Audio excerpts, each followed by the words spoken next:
بسم الله الرحمن الرحيم. السلام عليكم ورحمة الله وبركاته. أهلا بجميع متتبعي شركة تخيل التسوق الإلكتروني، أول شركة تسوق إلكتروني في الجزائر. اليوم سوف نتطرق لموضوع أدهشني، هو موضوع البريد الجزائري. صراحة في بعض الكثير من الإخوة الذين نقوم بشراء السلع وإرسالها إلى الجزائر يراسلون يقولون أن سلعتنا لم تصل، ننتظر 20 يوم، شهر وكذا وسلعة لم تصل، وبعد شهرين، ممكن بعد 3 أشهر، بعد 4 أشهر. هذه صراحة مدة طويلة، يمكن نلف العالم في 4 أشهر وإحنا ما زلنا السلع أو طرد الأغراض الناس إما تسرق، إما تنهب، إما يتم تركها بلا مبالاة، أو تضاع، السلع تضاع أو لا تصل في الوقت المناسب. في ناس لما تشتري أشياء، لما يصل الطرد يجب أن يصل بسرعة إلى صاحبه، محتاج هذا الطرد، محتاج ولا محتاج طرد وصل الجزائر، يتم اتباع الإجراءات لكي يصل الطرد بأسرع وقت ممكن لصاحبه. وهذا شيء مؤسف لما نرى شركات أجنبية، إما خاصة أو حكومية، مثلا في بلداننا المتطورة، تقوم برعاية بالاهتمام بأغراض الناس، واهتمام بمشاكلهم وحلها بسرعة، واهتمام بها. وإحنا مع الأسف في بريد الجزائر لا مبالاة، لا حياة لما تنادي. في ناس كثير يشتكون من هذا، والكثير والكثير والكثير، سواء كانت إما من البريد الجزائري أو من الجمارك الجزائرية. حتى الجمارك الجزائرية في ناس الله يسامحهم، لا يتم أخذ، يتعاملون مع الطرود ومع الناس بدون قانون. القانون يقول كذا كذا، هم يخترعون قوانين من رؤوسهم. جمارك الجزائر لا لا تطبق القوانين مثل جمارك وهران، مثل جمارك قسنطينة. ونشوف مشاكل الناس الموقع الانترنت. في كثير واحد يقول لك انه طرد وصلني، واحد تم دفع غرامة، الاخر في مدينة اخرى نفس الغرض ما لم يدفع اي غرامة، الاخر يقول له ممنوع الغرض، والاخر يقول له انه غير ممنوع، يجوز في القانون وكذا. ايش هذا الخلوطة، مثل ما نقول احنا بالدرجة العامية الجزائرية. احترموا القانون واحترموا الناس وتعاملوا مثل العالم. الناس تتطور، وانتم ترجعوا وراء. والزبون ولا الجزائري لما يشتري سلعة، كانوا نفسك، عملنا بمكانه نفسك. تحب انت لما تجي تستلم سلعة تقوم بتغريمه بدون حق. القانون ما يقول كذا. حتى لو نشترى مثلا هاتف، ليش تغرم هاتف تعمل له جمرك الهاتف؟ لا، لو اشترى مليون هاتف او 1000 او 500 هاتف ولا حاجه، لا، هنا نقول انه في ممكن هذا يريد يعاود البيع، اعاده البيع للجهاز والاجهزه والاشياء اللي اشتراها. لازم يكون عنده سجل سر كذا وكذا. هذه مفروغ منها، موافقين عليها. بس الناس تشتري سلعه سلعتين كذا، يقوم بتغريمهم، وضياع سلعتهم وتهديدهم وكذا وكذا من مشاكل كثيره. ولا حياه لمتنادي. راينا في المره القادمه الوزيره عملت في التلفزيون وكذا، وتكلمت مع فرع البريد، تاع البريد والمواصلات، تاع الطرود وكذا وكذا. بس الحين قاموا وضعوا اشياء، وضعوها في البريد، سلموها لشركه EMS، ويتم دفع مبلغ لايصال السلعه. الناس ما طلبت هذا المبلغ ندفعه لما نطلب البريد السريع، لما يوصلنا. اصلا مستقبل السلعه لا يدفع شيء، المرسل هو اللي يدفع. لما انا ارسل شيء لشخص، طرد، ارسل له طرد، ادفع للبريد البلد اللي انا موجود فيه، سواء كان بريد عادي او بريد مسجل او سريع او اي نوع كان من البريد. ادفع مبلغ، اقوم بوزن السلعه وادفع ثمنها، اما العادي اما السريع، او برقم تسجيل لاتباع السلعه. لما تصل للشخص في الجزائر وفي بلد مكان، يقوم باستلام السلعه، ما يدفع ولا فلس على السلعه اللي استلمها. في الجزائر المرسل يدفع البلد اللي كان فيه، والمستقبل في الجزائر نفس الشيء يدفع. هذه هذه اسمها سرقة واضحة، يعني سرقة بالقانون، يعني أقولها بصراحة. يعني هذا الشيء غير موجود في أي بلد في العالم، يعني ولا مرة سمعت به. يعني المستقبل يدفع، يعني مستحيل، يعني مستحيل. هذا لم نرى في أي مكان في العالم. يعني هذا شيء غريب. يعني كيف أنا أستقبل سلعة وأدفع ثمنها؟ المرسل هو اللي يدفع ثمن السلعة، أنا أستقبلها فقط. ولما ارسل من الجزائر لاي بلد كان، لما اروح البريد ادفع ثمن السلعه اللي ارسلها، والمستقبل يقوم باستلامها ولا يدفع لها شيء. كيف تحبون انه تتطور البريد المواصلات يعني مثل الدول المتطوره؟ كيف تحبوا انه التجاره الالكترونيه تتطور في الجزائر؟ هذا مستحيل. يعتمدوا بهذه في مواقع كثيره يعني اغلقت ومنعت ارسال السلع على الجزائر، يعني غلقت من مواقعها، يعني حذفت الجزائر من مواقعها. يعني الجزائر غير موجوده. لما تروح تشتري رسالة الجزائر غير موجوده.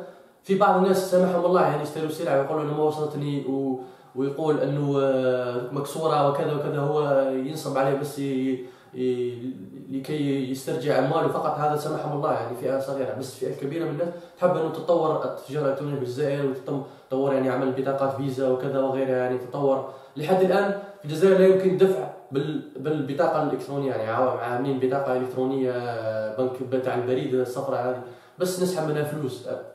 ولا لا يوجد حد الان 2016 يمكن دفع، يعني تروح محل تدفع بالبطاقه، يعني مثل يكون في الدول المتقدمه، يعني يحط بطاقه بنكيه يدفع بها، يشتري خبز، يشتري سلعه، يشتري حذاء، يشتري اي شيء بالبطاقه. يعني ما يدفع حتى ولا الفلوس ما موجوده حتى، بس بطاقه يتعاملوا بالبطاقه، يشتري تذكيرات نقل، يشتري اي شيء بالبطاقه. في الجزائر غير موجود بطاقه بنكيه.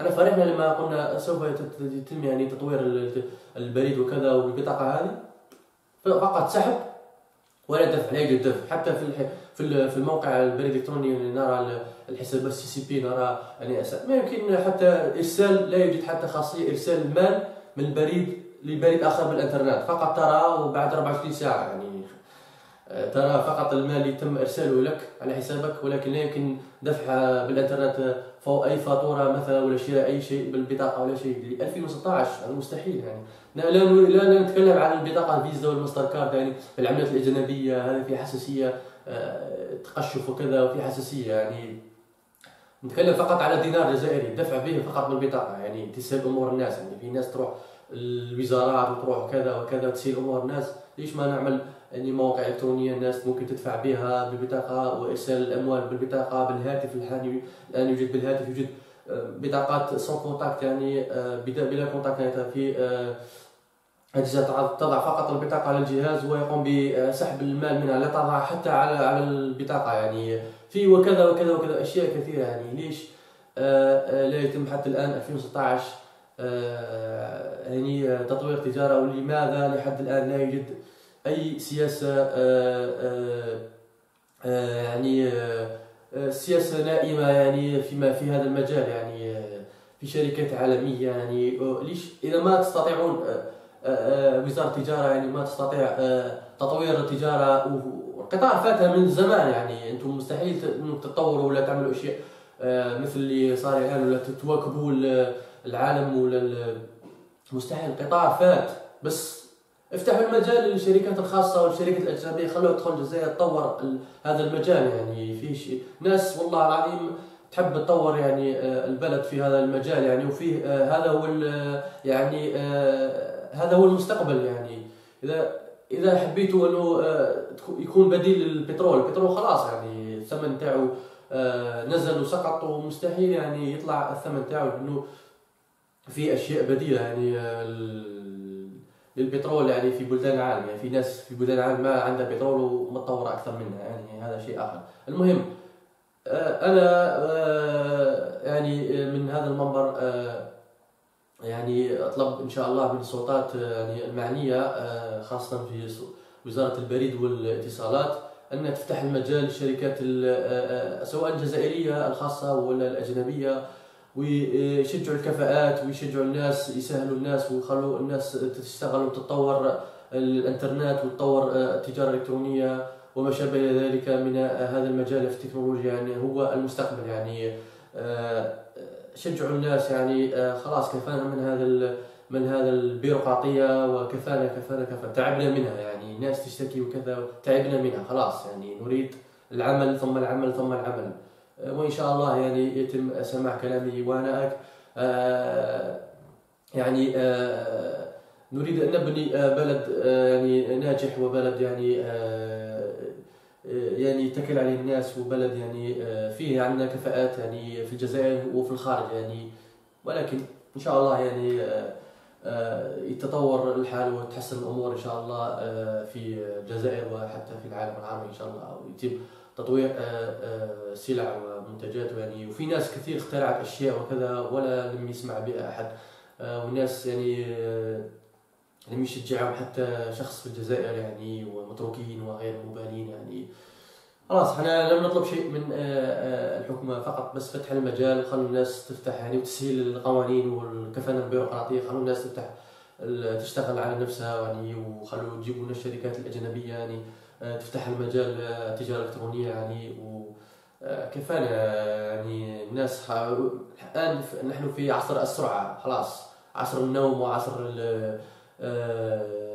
فيما بعد، وهذا الوزارة ترسل الوزارة أخرى ووزارة ترسل أخرى، وأنا ليس هذا قانون عندي وكذا وقانون كذا، خلاص ولا هذا العصر، نريد شغل شغل شغل يعني، افتحوا المجال خلي الناس تشتغل يعني. هذا ما حبيت أقوله يعني بين قوسين. سوف أترككم مع تشاهدين فيديو يعني شفته منذ أسبوع أو أسبوعين عن بريد فرنسا، ماذا يريد يعني، خدمة يقدمها يعني لزبائنه يعني، فكرة رائعة يعني. سأترككم تشاهدون الفيديو وبعدين نرجع نتكلم إن شاء الله. On vous emmène au plus grand salon européen des nouvelles technologies. Ça se passe à Hanovre, en Allemagne. Et cette année, les drones sont vraiment en vedette parce qu'ils s'invitent dans notre quotidien. Pour nos loisirs, bien sûr, mais pas seulement. On va bientôt pouvoir tout leur demander, livrer un colis et même nous suivre comme un petit chien. Sur place, ce sont Amaury Guibert et Brice Boussoir qui tiennent les commandes. Il faut bien s'accrocher. On se croirait dans un film de science-fiction. Lancés à plus de 100 km/h, des drones se font la course en faisant ce drôle de bruit, comme de très gros moustiques. Ce genre de compétition est en plein boom. À Hanovre, des dizaines de passionnés se sont donné rendez-vous.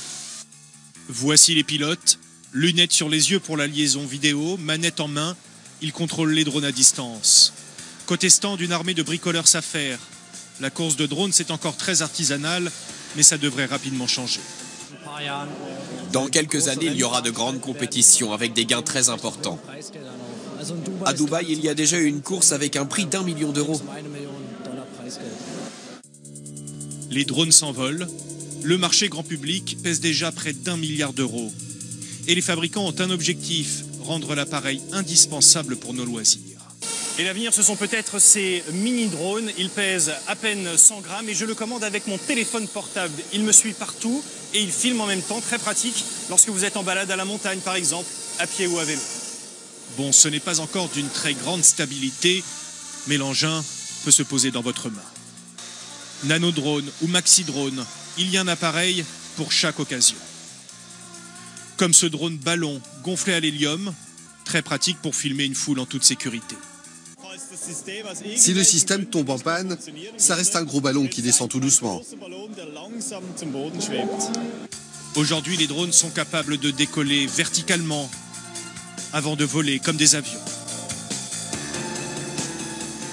Ils peuvent aller plus loin, plus longtemps, sans même être pilotés. Il suffit juste de programmer le trajet. Le drone va permettre aux agriculteurs de surveiller automatiquement leurs champs ou à la poste de nous livrer des paquets. La livraison par drone, cela permettra d'atteindre des régions difficiles d'accès ou très peu peuplées. Le facteur de demain, sans doute un robot volant. On va tester la prochaine technologie sur des rayons de 30 km avec du contenu allant jusqu'à 10 kg. Donc la technologie évolue assez rapidement. On peut imaginer que d'ici quelques années, on soit sur des grosses livraisons aussi. En attendant, le drone s'est déjà mis au travail. Au nord de l'Allemagne, il ravitaille depuis plusieurs mois l'île de Juist. Les robots volants, ce n'est vraiment plus de la science-fiction. كما شاهدتم أعزائي المشاهدين، شفتوا الفيديو ما يتكلم درون وما درون وكذا يعني، يريد حتى يوصلوا يعني أشياء غريبه وسوف تطبق يعني. حتى هذه تاع الدرون كانت شركه امازون هي اللي عملت اللي خرجت هذه الفكره، قالت انه تريد توصل يعني طرود لزبائنها عبر الدرون يعني اوتوماتيكيا. يعني درون يجي ياخذ السلعه ويوصلها للزبون، تنزل عليه يعني حتى تقول انه الملائكه نزلت جابت الطرود. يعني يجي الدرون ينزل يعطيك الطرد ويروح يعني، ولا يحطوا لك في الحديقه ولا امام البنزل وكذا يعني. ممكن تتبعوه يعني عبر الهاتف وكذا ولا عبر الانترنت، تعرف مكانه سيره حتى يوصل لعندك يعني. حتى لو كنت في المكتب ممكن يجي عندك المكتب ينزل يعني.